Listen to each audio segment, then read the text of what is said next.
Alô, estamos aqui hoje para falar sobre um assunto que eu tenho tratado de forma recorrente, tanto aqui quanto no meu canal, na coluna, na Rádio Ipanema, que é a questão relativa ao veganismo, né? Eu tenho tratado essas questões relativas ao veganismo e ao vegetarianismo, focado sobretudo no aspecto da sustentabilidade.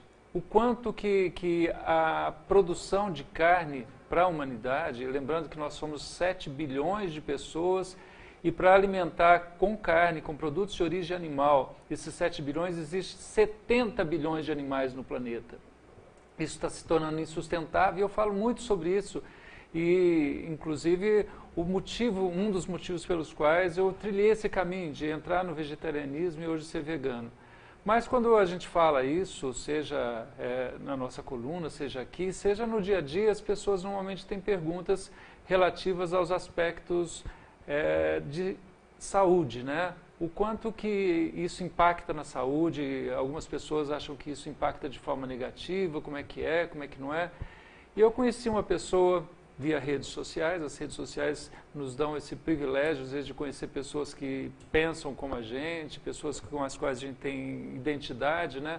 Eu conheci uma nutricionista que tem um trabalho fantástico nesse campo, né, da alimentação baseada em vegetais, que é a Vanessa Menck, né? E hoje eu trouxe a Vanessa aqui para poder falar um pouco com vocês sobre isso. E eu queria inicialmente que a Vanessa se apresentasse, contasse um pouco sobre a sua formação acadêmica, sua atuação profissional hoje, como é que ela se dá. Vanessa, é um grande prazer tê-la aqui, foi um grande prazer a entrevista lá na rádio, né, de manhã, muitos ouvintes interagindo, perguntando, foi muito bom. E agora aqui ao vivo nas redes sociais, no Facebook, a gente falando, e também você que está nos assistindo pode interagir, mandar as suas perguntas aí, que a gente está aqui para conversar sobre esse assunto. Prazer tê-la aqui, Vanessa. O prazer é meu. Quero te agradecer, Gabriel. Assim, uma oportunidade incrível estar aqui, poder falar sobre isso, né, em todas as redes sociais, aqui na Rádio Ipanema. Então, falando sobre veganismo, né, falando sobre o meu estilo de vida também, né. Bom, eu falo para a câmera, falo para você. Podemos conversar Podemos aqui conversar? também, né? À vontade. Eu sou nutricionista de formação, né? Minha linha de pesquisa no mestrado foi a questão dos agrotóxicos. Eu acho que foi quando eu me deparei, na verdade foi quando eu consegui colocar em prática os meus questionamentos em relação ao impacto da alimentação na saúde, né, e no meio ambiente, porque na nutrição a gente aprende, eu falo que eu aprendi a fazer dieta com carne, com alimentos de origem animal. Se falou muito pouco na época sobre alimentação vegetariana, e eu assisti um documentário, eu acho que eu estava no 2º ano da graduação, e que chama O Veneno Está na Mesa. Sim, impressionante. Que são de pesquisadores incríveis que viraram referência, que eles falam do impacto dos agrotóxicos no meio ambiente. Aliás, está no YouTube, né? Vale a pena no YouTube. as pessoas assistirem. Sim, não, e me chocou muito. E eu sempre fui aquela criança, adolescente, né, do mais porquê, mais como, mas porquê é assim. E eu me deparei com isso na minha pesquisa no mestrado, né, que eu fui estudar, então, o impacto do agrotóxico na saúde do trabalhador rural. Porque eu não achava ele em lugar nenhum, né? A gente ouvia falar em economia, falar em meio ambiente, mas pouco se falava da saúde da população que trabalha na terra, Sim. né? Então essa foi a pesquisa que eu fiz. Em paralelo, fiz um projeto que é bem polêmico, que foi avaliar resíduo de agrotóxico em leite humano.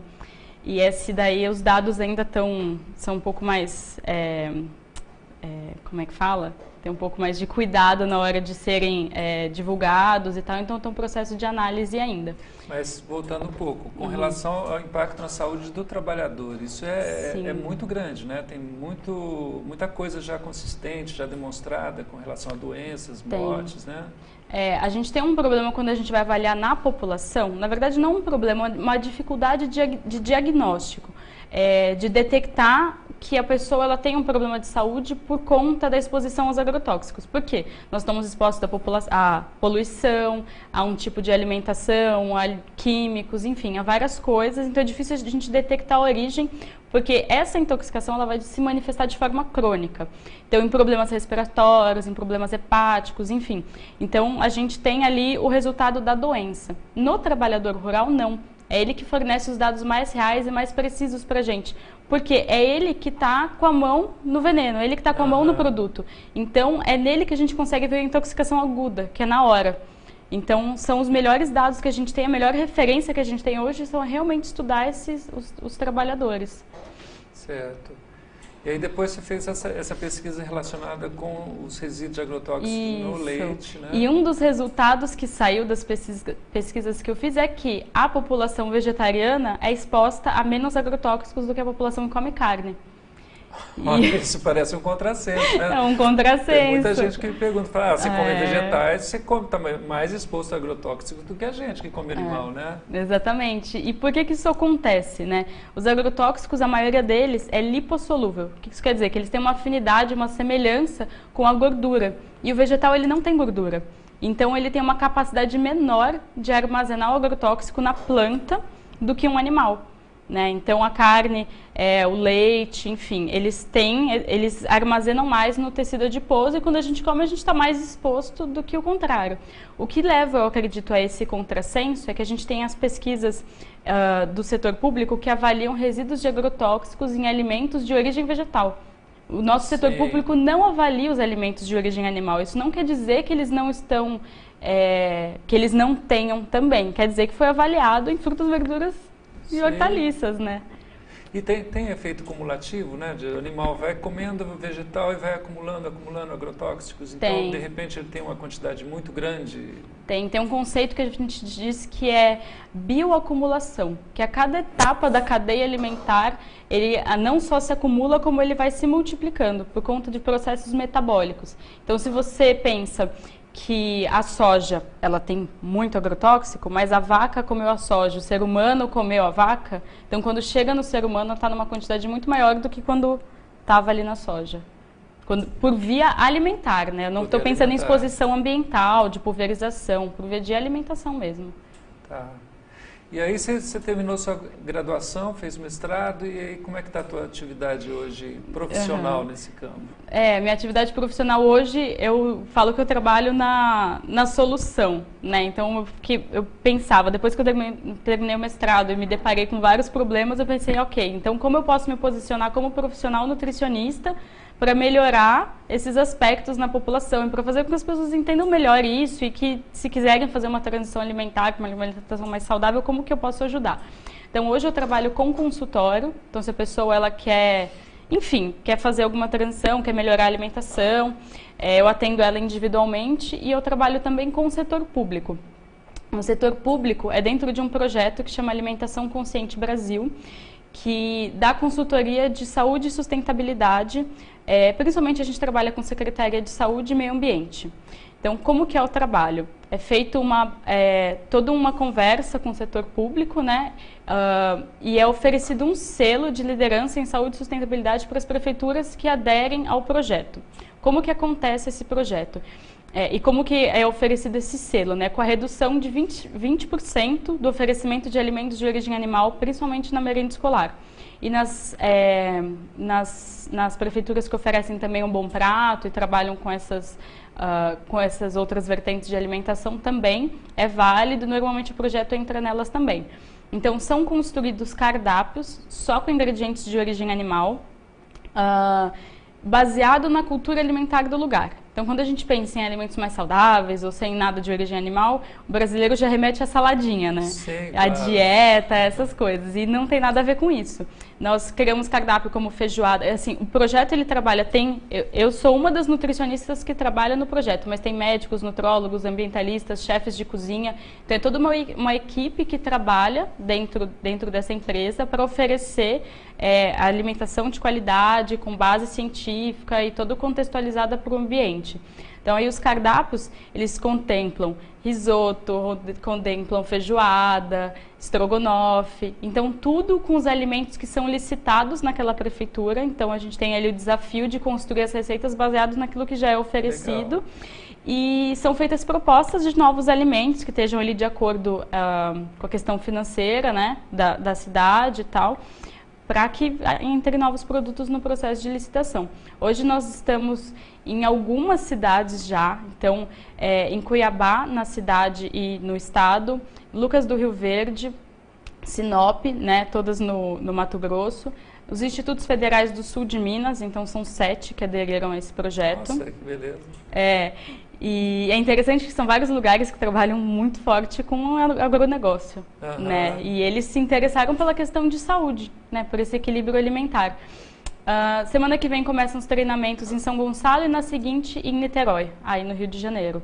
E aí, quando eu falo de treinamento, o que que é? É tanto trazer os conceitos de saúde e de sustentabilidade e do porquê equilibrar o nosso consumo alimentar. Porque o brasileiro consome, em média, o dobro de carne do que ele precisa, né? Então a gente traz alimentos que são ricos em fibras, que têm proteínas, que têm todas as calorias necessárias, mas que eles não têm nenhum tipo de impacto nocivo à saúde. Então a gente aumenta esses alimentos e diminui o que está em excesso, basicamente. E é legal essa história que você está falando de trabalhar com aquilo que é a alimentação tradicional, né? Porque quando a gente fala que é vegetariano, que é vegano, as pessoas tem as mais diversas imagens, né? Desde, eu já fui, pelo menos assim, convidado para ir a algum lugar que as pessoas falam, tá, você é vegano, então vai ter uma saladinha lá, né? Tem como se isso sustentasse, como se a gente comesse só isso, né? Afora, e o outro lado da história também, eu estava falando até lá na nossa entrevista na rádio, né? Uma vez um convidado para almoçar na casa de um amigo, ele liga preocupado, falando, olha, eu fiz um arroz integral, fiz um feijão, uma salada de folhas, uma salada de legumes, mas agora eu não sei o que mais eu preciso colocar, né? Eu falei, não precisa colocar nada. Já tá pronto. Está pronto, né? Tem tudo ali. Então é interessante. Agora, não deve ser fácil trabalhar, você estava falando que trabalha com merendeiras, né, da prefeitura, que às vezes pela sua atividade profissional, a sua tradição de familiar e até na profissão de fazer sempre alimentos com base em produtos de origem animal, elas acharem que como é que eu faço agora sem esses produtos, né? Desde a história de o que eu faço até talvez a reflexão que muita gente tem, mas isso as crianças não vão sentir falta, né? Não vai fazer falta do ponto de vista nutritivo? Inicialmente tem um estranhamento muito grande de por que isso está acontecendo e preocupação de não, estão diminuindo custo e não tem nada a ver com isso. Na verdade, a gente se mantém nesse mesmo padrão. A nossa base é a mesma quantidade de proteína, o mesmo valor per capita que a gente chama, né, o quanto que vai ser oferecido para cada uma das pessoas, mesma quantidade de ferro, de proteína, vitaminas e os minerais e fibras, eles acabam que se sobressaem, aumenta muito mais. E eu acho que o que tem de mais interessante nesse projeto, que foi o que me fez me encantar por ele, é a questão educativa. Não é algo, olha, agora vocês têm que cozinhar estas receitas. Não. Olha, nós temos uma situação de alimentar hoje que não está funcionando. A nossa população está obesa, hoje não é mais algo distante conhecer uma pessoa que tem câncer, uma pessoa que tem diabetes, uma pessoa que tem problemas cardiovasculares. E a gente tem problemas de obesidade infantil, então todas essas doenças que a gente associava com as idades mais avançadas, a gente vê nas nossas crianças. Então a gente vem com essa proposta de equilibrar, de falar assim, olha, imagina só você comer uma feijoada que seja nutritiva e que te faça bem. Você comer alimentos que tragam esse aporte energético que está faltando de nutrientes. Então, é interessante porque elas saem querendo levar todas as receitas para casa. Que legal. Elas trazem muita, porque já tem muitas que fazem uma alimentação com baixa quantidade de alimentos de origem animal, o que surpreendeu bastante, porque são várias, e elas descobrem as receitas, descobrem como trabalhar os alimentos, como que se utiliza eles no dia a dia. Como é alimento regional, então elas também sabem onde encontrar, né? Talvez a gente ensine... em prefeituras que tem a soja, a gente ensina um tipo de preparo para ela ficar gostosa, né? Porque se prepara não tem um cuidado do pré-preparo, ela fica muito ruim. Fica, nossa, então se souber fazer direito. A gente ensina como que isso é feito e elas querem levar isso para casa delas, para os filhos dela, e elas ficam com contato, né? Então elas mandam mensagem, elas mandam foto de receita, e todas elas vão embora com um livro de receita, das receitas que elas vão fazer na prefeitura. Então é um projeto muito gostoso de fazer. Deixa eu te falar sobre um outro mito, né, que a gente percebe o tempo todo. Não sei de onde vem esse mito, mas eu vou arriscar aqui. Tem muita gente que quando resolve, às vezes até de forma abrupta, a mudar, né, a sua nutrição para passa a ser vegetariano e não direto vegano, mas para o vegetarianismo, às vezes sente falta de produtos de origem animal, então começa a comprar hoje aquilo que você tem de similar no mercado. O queijo vegano, né? A salsicha vegana. E hoje você tem feito à base de soja, principalmente, mas de outros vegetais. Você tem coisas com gostos, cheiros e texturas similares a quase tudo que tem de produto de origem animal, né? Até já vi carne de soja que tem gosto e textura de peixe, né? Bacon. E isso é claro que é um produto que não é barato. Então eu não sei se por conta disso as pessoas às vezes perguntam, mas a comida vegana é muito cara, né? Isso na verdade, é um mito. Eu queria que você abordasse um pouco esse assunto, até porque você trabalhando com merendeiras na prefeitura, obviamente que fica muito claro que isso é um mito, mas por que é? A indústria vegana, ela vem muito associada, claro que não são todos, mas com o conceito de saúde de ingredientes de qualidade. Se você comparar um alimento de qualidade com uma salsicha, por exemplo, que a gente sabe que não é, né, enfim, é o que sobrou ali da indústria, é nada saudável, é óbvio que vai ser mais caro, né? Mas eu gosto de trabalhar na base, no que você vai comprar no supermercado. Se você vai ao supermercado e vai fazer compras, o que sai mais caro? Feijão ou a carne? O que sai mais caro? O grão de bico ou o peixe? Então, se a gente for pensar economicamente, é muito mais barato a gente comprar alimentos de origem vegetal do que alimentos de origem animal. Leite, se a gente for comprar um leite de qualidade, os iogurtes, os queijos, o quanto que a gente não gasta numa peça de queijo hoje, né? Então, às vezes a gente tem receitas que faz o queijo em casa, ou tem até o queijo vegetal, que pode ser que não seja barato, mas ele se equipara a um queijo, né, que você compraria nesse sentido. Então, é questão de você saber como fazer as melhores escolhas, o que comprar, como comprar, o que é realmente bom, o que não é. Agora, do ponto de vista nutricional, você estava falando, não sei se propositalmente, você estava falando ou a carne, né, vermelha, ou o feijão, o grão de bico ou o peixe. Do ponto de vista daquilo que virou meme, né, virou piada da história. E a proteína, de onde você tira a proteína, né? Quer dizer, se a pessoa deixar de comprar a carne para comprar o feijão, o feijão consegue substituir a quantidade de proteína que a pessoa precisa? Consegue. Na verdade, a proteína, num conceito geral, é o menor dos nossos problemas. Né? É o mais fácil, até porque, se a gente for olhar no meio ambiente, a vaca é daquele tamanho e ela come capim. Né? Então, de onde assim, ela tira a proteína? E o corpo dela metaboliza aquele capim, enfim, aquilo que ela está comendo e transforma na sustentação dela, não só em proteínas, mas em todos os órgãos, enfim, todas as funções do corpo dela são baseadas naquilo que ela comeu. Então, as proteínas elas são formadas de pequenos pedacinhos e nós conseguimos encontrar todos eles na natureza, nos ingredientes de origem vegetal. O que difere os dois, eu acho que traz um link aí muito importante, é o tipo de proteína, qual que é a composição das proteínas, né? A proteína animal, ela inevitavelmente vai vir associada com gordura também. Mesmo que você tire a gordura da carne, ela vai ter essa questão de gordura e ela tem uma quantidade boa proteica ali, sem a parte gordurosa. A proteína vegetal, e ela não tem fibra nenhuma, não tem antioxidantes, tem algumas vitaminas e minerais, mas que a gente facilmente substitui, né? Encontra em outros elementos. A proteína vegetal, ela não tem gordura, e ela é associada com carboidrato. Então, acho que daí que vem o medo de muitas pessoas, de eu vou aumentar muito a quantidade de carboidrato no consumo alimentar.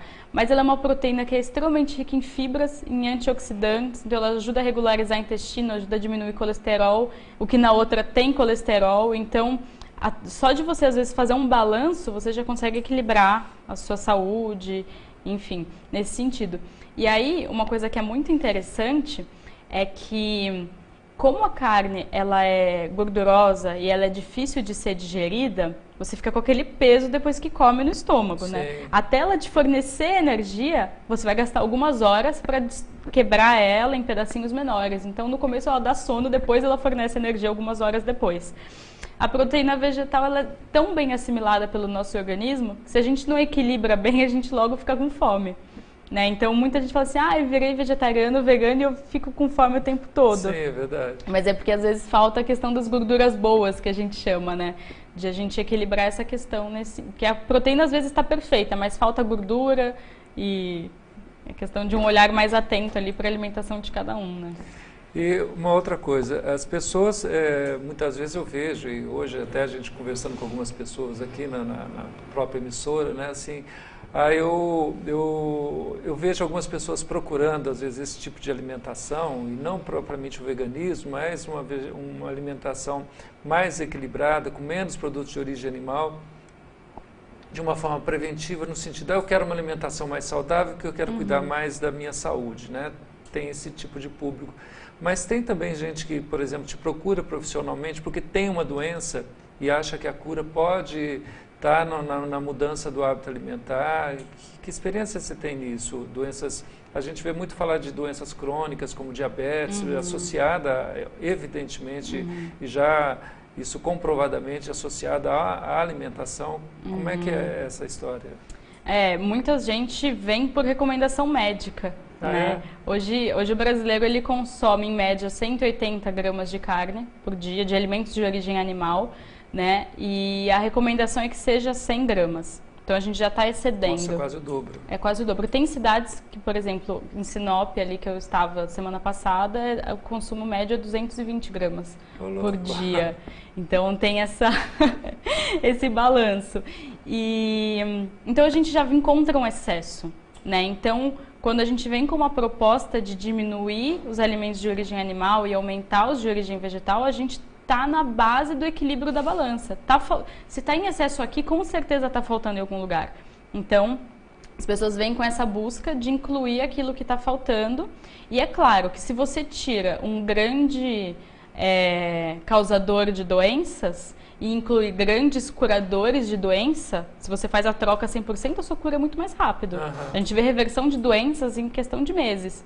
Se você faz um equilíbrio, o processo vai ser mais lento, não precisa tirar tudo, mas também vai ser melhor. Por exemplo, obesidade, diabetes, câncer de cólon está muito relacionado também, né, os cânceres de intestino. Até Alzheimer, a gente já vê alguns tipos já tem associação com o consumo excessivo de alimentos de origem animal, doenças cardiovasculares, todas elas. Isso é impressionante, né? Nisso a gente vai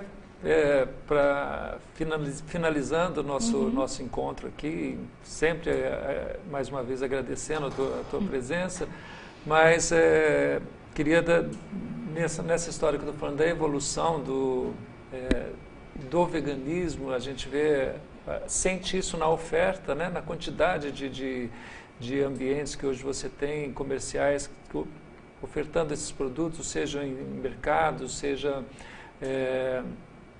hoje bastante lanchonetes, né? Fast food, né? Sorocaba a gente tem até um pub, né? O White Lion do Marcinho, assim, né? Uma coisa mais gostosa, você poder ir num ambiente desse e ter a oferta de produtos veganos.